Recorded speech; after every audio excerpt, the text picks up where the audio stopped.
কাদের জিলানী রহমতুল্লাহি আলাইহির কাছে এক মুরিদ কয়, হুজুর কি পীর সাহেব বললেন? কয় কি হইছে? কয় একটু আগে দেখে আসলাম একজন মানুষ আকাশে উঠতেছে। কোস কি কেডা? কই হিন্দু এক ব্রাহ্মণ, এক ব্রাহ্মণ আকাশে উঠতেছে। আব্দুল কাদের জিলানী কয় এটা তার মেসমেরিজম, এটা তার সাধনা আর কিছু না, এটা কেরামতি না। কেরামতি আর সাধনা এক নয়, সাধনা কখনো কেরামতির কাছে আসে না। দেখবি? কই দেখতে চাই।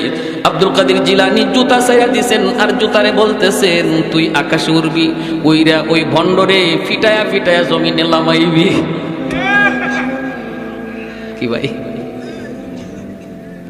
জুতা ছাড়ছেন বলে ওই দেখো কেরামতির পাওয়ার আর বন্ডামির পাওয়ার একটু দেখো। বন্ড আকাশে উড়ে আর আব্দুল কাদের জিলানীর জুতায় যায় ফিটাইতে ফিটাইতে জমিনে লামায়।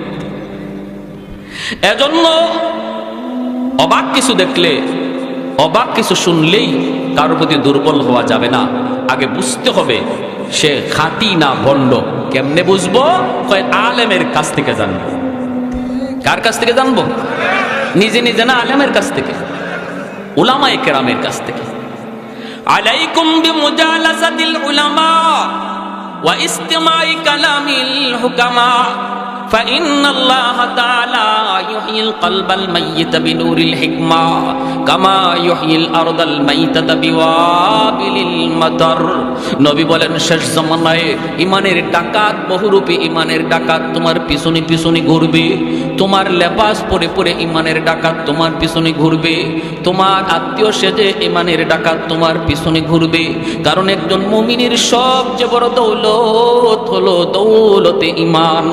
ওই দৌলতে ইমান যদি তোমার বাঁচাইতে হয়, নবী বলেন একা একা হাঁটবা না, নিজেরে পণ্ডিত মনে করবা না। আমার কাছে বাংলা কোরআন শরীফ আছে, আমার কাছে বাংলা হাদিস আছে, আমি কেন ইমাম সাহেবের কাছে যাব, আমি কেন হুজুরের কাছে যাব, এমনটা মনে করে একা একা হাঁটবা না, নিজেরে পণ্ডিত মনে করবা না। নবী বলেন যদি তুমি একা একা হাঁটো, নিজে নিজেই বুঝো, তাহলে ওই ইমানের ডাকাত অল্পতেই তোমাকে পথভ্রষ্ট বানাবে, ছুবল দিবে, ছুবল।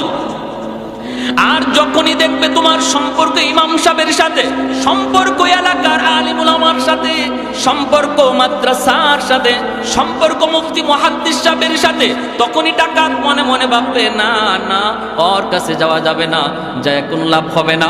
আমি যা বলবো সাথে সাথে হুজুরকে বলে দিবে, আর হুজুর সাথে সাথে তারে আরেক পানি পড়া দিয়া দিব। ঠিক না? আমার ফানি ভরা এখানে চলবে না, তখনই আর পারবে না। দেখবেন আমাদের সমাজে যারাই ভিন্ন ভিন্ন মত লইয়া হাজির হয়, ভিন্ন ভিন্ন মত লইয়া, ভিন্ন ভিন্ন নামাজ লইয়া, ভিন্ন ভিন্ন জুম্মা লইয়া, ভিন্ন ভিন্ন জানাজা লইয়া হাজির হয়, এদেরকে যদি খালি আপনি বলেন ভাই আমি এত কিছু বুঝি না, চলো মুফতি সাহেবের কাছে যাই, তখনই কি বলবে শুনবেন? তখনই কব আমার পেটে তো একটা মুসর মারছে, বাথরুম থেকে আসি। কইব আমার একটু সমস্যা আছে, একটু আসি। যেই খালি আপনি বলবেন হুজুরের কাছে চলেন, হাফেজ সাহেবের কাছে চলেন, শাইখুল হাদিস সাহেবের কাছে চলেন, মুফতি সাহেবের কাছে চলেন, তখনই তারে দেখবেন হে জিন হয়ে গেছে, আর তারে খুঁজে পাওয়া যায় না। আর যখনই দেখবো আপনি একা, মাশাআল্লাহ কম বুঝেন না, তখনই সে আপনারে সুযোগ নেবে।